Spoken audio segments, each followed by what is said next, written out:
Hello, so this is the character creator for DRET 2. DRET 2 is a sequel to a project I worked on in 2012. It was called Devastatingly Romantic Endearing Tale, the prologue, and what it was a game that I kind of hacked together during a month-long game jam, and I've been wanting to work in sequel for a long time, but my ability did not reach my ambition at the time, so even earlier prototypes I created for sequel characters were not as good as the character I have here. So this is what I'm satisfied with for now. This is basically my ceiling for what I can do individually on my own within budgetary and time constraints. And I'm pretty happy with the result right now.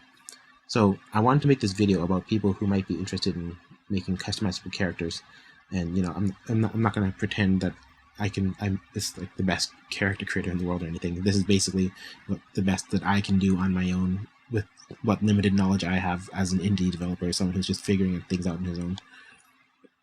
So one of the things I used to do, especially in the original game, is over here I have a script that's called character configure, and what I do is I have all these parameters like gender, race, size, right? The sliders for values, because this is basically one character that can change into all those characters, right? So in the old version, for example, for the original characters from the prologue, I used to set these sliders and then I pressed play to see how the character looked like. But then when the play stopped, it would actually go back to the default character wearing a red turtleneck and khaki pants. That's basically how the original characters look like. I'm sure there's videos of it up somewhere, ones that I made when I was working on it. But that was really inconvenient, because if I wanted to make NPCs in the editor and just make prefabs of them, I wouldn't even be able to see how they look like until I press play. So what I used to do in the old versions is I used to change these values, press play, and then while the game was playing, I used to kind of pause it, and then I used to go to the scene view and duplicate the character after it was made and make it into a free prefab at that point. And then when you press play, all the things disappear. But then at least I had the prefab. So that's how I used to do things, and I didn't really know about what you could do. For example, now, so when I press these values, it changes a whole bunch of things: mesh deformations, material swaps, and additive materials using resources that load, and changing the renderer shared materials. So now I can actually change things on the fly, and it changes in the editor. So you can change all these things. Like you can see, let's just zero out all these values.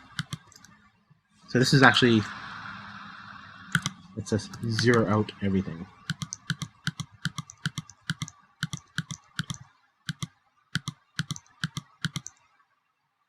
So this is actually the base character model. This is averaged between pretty much everything, and then some customization is additive on top of that. But yeah, this is basically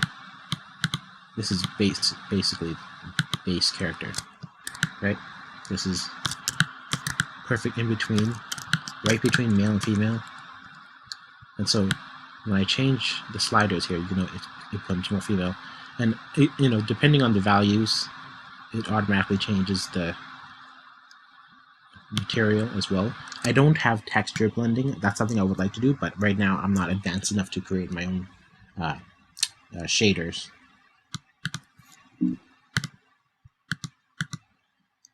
But it's also a feature of the game where you get to choose. For example, in game you get to choose male, female, or trans, and that basically decides the limitations of the slider. For example, the 50 degrees don't actually do anything, and 50 degrees this way don't actually do anything except for height for trans characters. And then for female, nothing after the 0 works, but it works at -0. So it basically limits, depending on your choices, it limits what you can do. And you might be wondering, why did you even bother making male, female, and trans? You could just have one character, and then you can just have one setting, which is the anthropos setting, and just let them do all this, right? And the reason I did that is because it was an important feature in the prologue version. People really appreciated it, especially trans people. And I thought, why not just extend that feature and just why not give people a reason to create the different characters, because no one would ever create different kind of genders. And then, I would like to set characters' genders so that I can have characters in the game respond to them appropriately as well. And then for race, you have these options, and you even have reptilians, and you have dog people. And for eyes, it's a limited set of colors.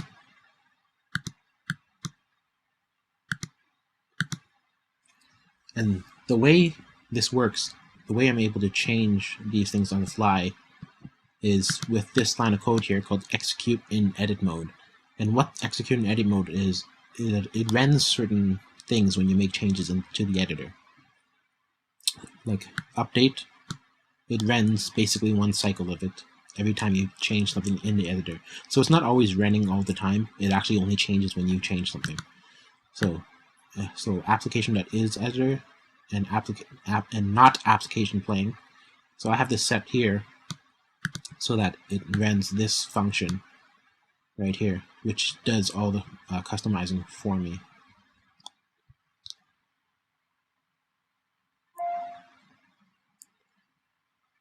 And so, because of that, this is what causes the editor to update in real time while I'm changing things. So if I'm not changing things, it's not running update. But if I change just a little bit, it runs update. If I change anything here, it runs update. So that it's really useful when you want to create the characters in the editor and then prefab them, so that you can make so I actually have to make like 33 to 108 characters. 36 main characters. I forgot I changed that. It's 36 main characters and then 108 total side characters, which are recruitable. And then I have to make a whole bunch of other enemies and a whole bunch of things just prefabbed. And that's easier to do now with this. And there's something also worth noting. So when I select this character, and I'm just changing these sliders, you might notice that there's no wireframe. And you could do that with a little simple script that looks like this. It's on Google. You can just Google it, how to hide the wireframe. You just make a little. This is JavaScript. I just copy and pasted it, put it in the editor folder and the asset folder. And basically, when you select a mesh with the mesh render on it, and you go to extras and you hide all wireframes, it hides it. But I think I'm pretty sure that it actually comes back after you press play. I don't know why that is. I could just be mistaken, but I think that the last time I pressed played, it undid all my hide wireframes. So that's why I didn't press play yet. I didn't want to show anything yet, because it would have retoggled the wireframes. Another thing worth noting is, so when you have a character that's super deformed, the bodies of these characters are actually pretty normal body shapes. I made sure that they're kind of based on humans, but a little bit, I tweaked it a little bit aesthetically to be more like anime characters. So the heads, you can tell the heads are super deformed. And a lot of things about these heads are not normal. Over here, you can see that the iris, it's actually oval shaped. So because it's oval shaped, so when I have the eyes turned to look at people, right, I can't just get away with letting the eye turn to rotate at the character. And what it tends to do is also tends to rotate to the rotation of the character it's looking at as well, or at the very least using just the upward vector. And what that causes oddly shaped eyeball to do is fall out of its eye socket, or twist out of it in a way, or rotate clockwise or anti-clockwise, and you don't want it to do that. So what you have to do is I have this eye, and what it does is when the eye rotates, it realigns with the axis of its parent. And this is actually a group. This is actually a group that was created in Maya, but you can just create an empty object as well. I prefer to just I handle my LODs in Maya as well. So when I export it, it comes out like this, right? So this is the low. This is when I'm really far away, and this is when I'm really close. So for example, when I go about this distance, it changes to the LOD level 1, but then when I go close, it changes back. So as you can see, so when the characters follow you, this is a simple look at script, by the way. It's not much that fancy about it. But right now, so the body turns to rotate the character about as much as it can, but it looks awkward if the eyes don't do the rest of the distance, because you need the eyes to be absolutely looking at the character, because if you limit the the way the body looks, it won't fully go to look at the character, and it'll just look like they're staring off in the distance. So that's why I'm okay with the eyes. So obviously at this point, when I'm right behind them, the eyes are actually looking backwards, but the character will never see them anyways. So this is only when the character is looking at the character. These guys are set to look at the character like that. Oh, also something worth noting.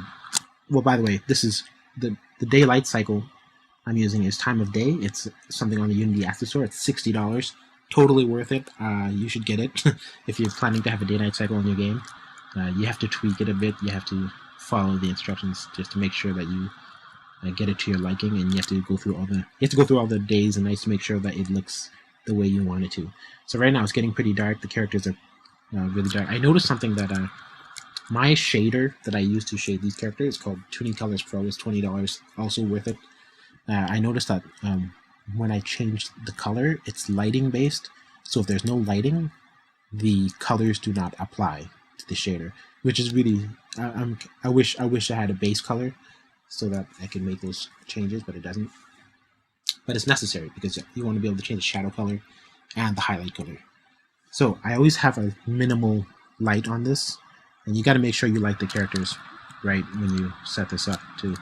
So that's something worth noting, that when you create customizable characters and you have different skin colors, depending on how you implement how their skin color looks, in this case, different kind of lighting changes the character's color. You want to make sure that looks right in all the conditions that you're going to represent your character in. I could never do this in the original Devastatingly Romantic Endearing Tale story. It was all tune colored, flat shaded. The characters looked really funny when I tried to use a diffuse shader on them, and because it was just low poly. In these ones, they actually have the characters have nostrils. They have defined features. So that's something to keep in mind.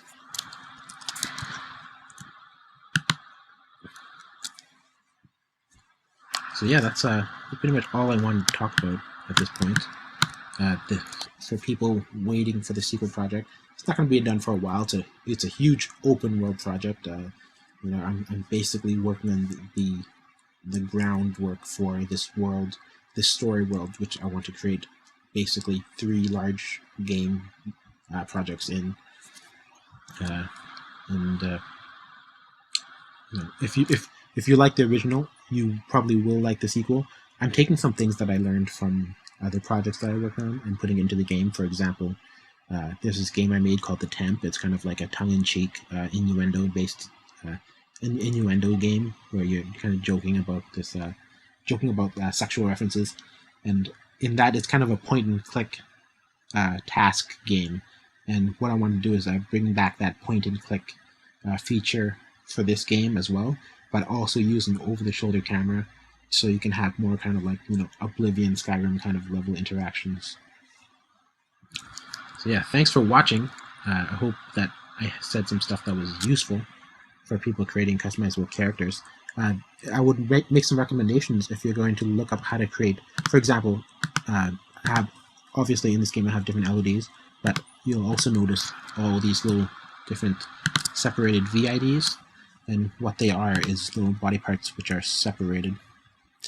And this is not much different from what I did in the first game, and the reason I did it is because clothing tends to clip through the skin, and so you want to be able to shut down different parts of the body. So I did that in part 1, but I also saw a talk recently about it's not a new talk, it's an old talk from Saints Row 2 Volition. They talk about what they did, and the solution was very similar to mine, but they had it better worked out which VIDs to use. So I basically took that. I took most of them, not all of them, but about as much as I was willing to do. And before I had maybe like 12, but now I have like up to 41, and this lets me do way more customization in terms of my clothing. And also something worth mentioning before I end the video is that normally I use pretty accurate topology, but I learned that for customizable characters, you really just want to square it out. So let's look at this default character. You can see basically just squares everywhere. It's divided, obviously, because it's in the game engine. Also, you can see the mesh came back after I pressed play.